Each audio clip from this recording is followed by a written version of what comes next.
Hi, ಎಲ್ಲರೂ ಹೇಗಿದ್ದೀರಾ? I hope ಎಲ್ಲರೂ ಚೆನ್ನಾಗಿದ್ದೀರಾ ಅಂತ ಭಾವಿಸ್ತಾ welcome back to Kishan Gowda vlog. ಇವತ್ತಿನ ವ್ಲಾಗ್ ಬಂದು ಶನಿವಾರದ ವ್ಲಾಗ್ ಆಗಿರುತ್ತೆ. ಇವತ್ತು ಶನಿವಾರ ಆಗಿರೋದ್ರಿಂದ ಮನೇಲಿ ಪೂಜೆ ಮುಗಿಸಿ ನಂತರ ಹೊರಟಿದ್ದು ಸೂರ್ಯಪುತ್ರನ ದರ್ಶನಕ್ಕೆ.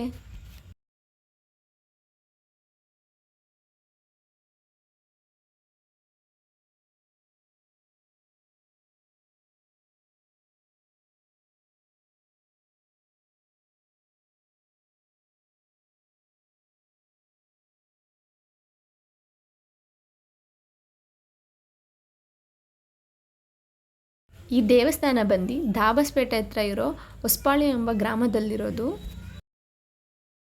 ಫೈನಲಿ ಬಂದು ರೀಚ್ ಆದ್ವಿ ನೋಡಿ, ಅದೇ ದೇವಸ್ಥಾನ ಇದು.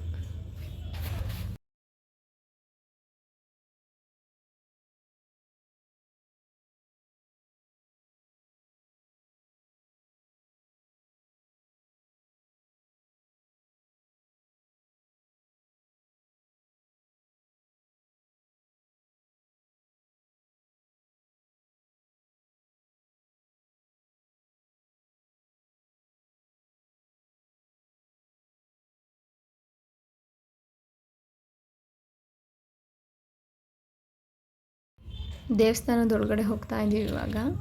ಇದು ಎಂಟ್ರೆನ್ಸು.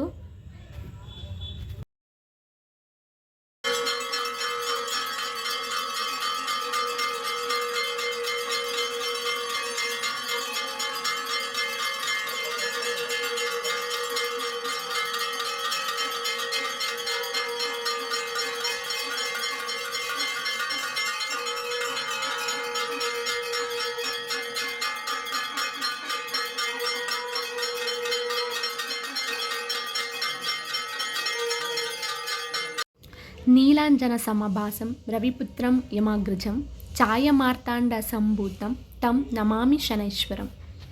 ಇದರ ಅರ್ಥ, ಗ್ರಹಶಾಂತಿಗಾಗಿ ಈ ಮಂತ್ರವನ್ನು ಜಪಿಸುವುದು ಬಹಳ ಮುಖ್ಯ. ದೇಹವು ನೀಲಿ ಬಣ್ಣದಾಗಿದೆ. ಯಾರು ಸೂರ್ಯದೇವರ ಮಗನೋ ಮತ್ತು ಯಮನ ಅಣ್ಣನೋ ಅವನೇ ಛಾಯಪುತ್ರ ಭಗವಾನ್ ಶನಿದೇವ. ಅಂತಹ ಶನಿದೇವನಿಗೆ ನಾನು ತುಂಬ ತಲೆಬಾಗಿ ನಮಸ್ಕರಿಸುತ್ತೇನೆ ಎಂದು ಅರ್ಥ.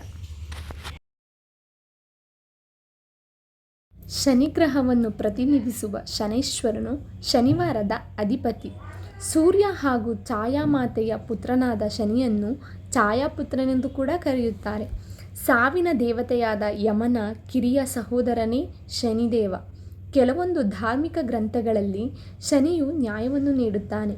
ಸೂರ್ಯಪುತ್ರರಾದ ಶನಿ ಹಾಗೂ ಯಮನನ್ನು ಮಧ್ಯಸ್ಥರು ಕೂಡ ಎಂದು ಕರೆಯುತ್ತಾರೆ. ಒಬ್ಬ ಬದುಕಿರುವಾಗಲೇ ಹಿಂದಿನ ಜನ್ಮದಲ್ಲಿ ಮಾಡಿರುವಂತಹ ಪಾಪ ಪುಣ್ಯಗಳ ಫಲವನ್ನು ಶಿಕ್ಷೆ ಹಾಗೂ ಫಲಗಳ ಮೂಲಕ ನೀಡಿದರೆ ಯಮನು ಸಾವಿನ ನಂತರ ಕರ್ಮಫಲಗಳನ್ನು ನೀಡುತ್ತಾನೆ.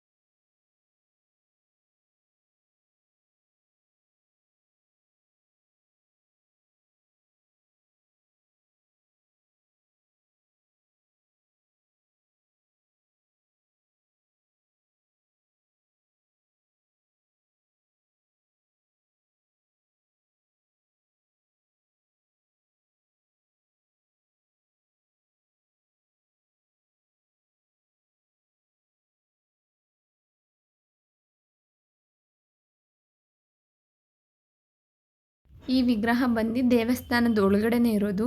ಶಿವ, ಪಾರ್ವತಿ, ಸುಬ್ರಹ್ಮಣ್ಯ ಮತ್ತು ಗಣೇಶ. ಪೂಜೆ ಮುಗಿಸಿ ನಂತರ ಹೊರಗಡೆ ಬಂದು ಪ್ರಸಾದ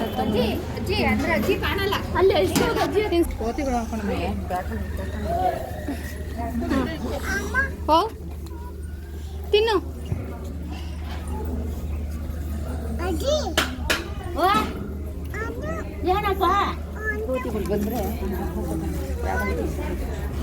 ಸ್ಪೂನ್ ಇಲ್ಲ, ಕೈಯಲ್ಲಿ ತಿನ್ನು.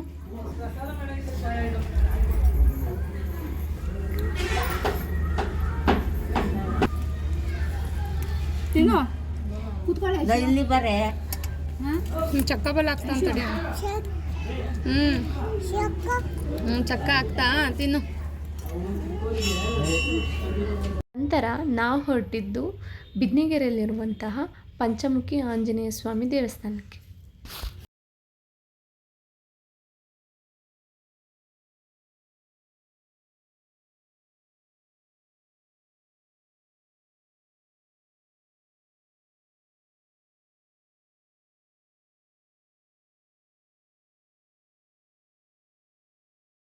ರೀಚ್ ಆದ್ವಿ.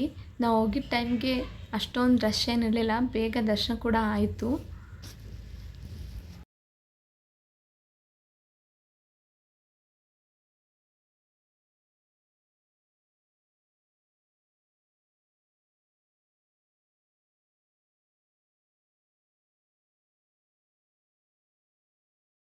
ಇನ್ನು ಕನ್ಸ್ಟ್ರಕ್ಷನ್ ಕಂಪ್ಲೀಟ್ ಆಗಿಲ್ಲ, ಕನ್ಸ್ಟ್ರಕ್ಷನ್ ಮಾಡ್ತಿದ್ರಲ್ಲಿ.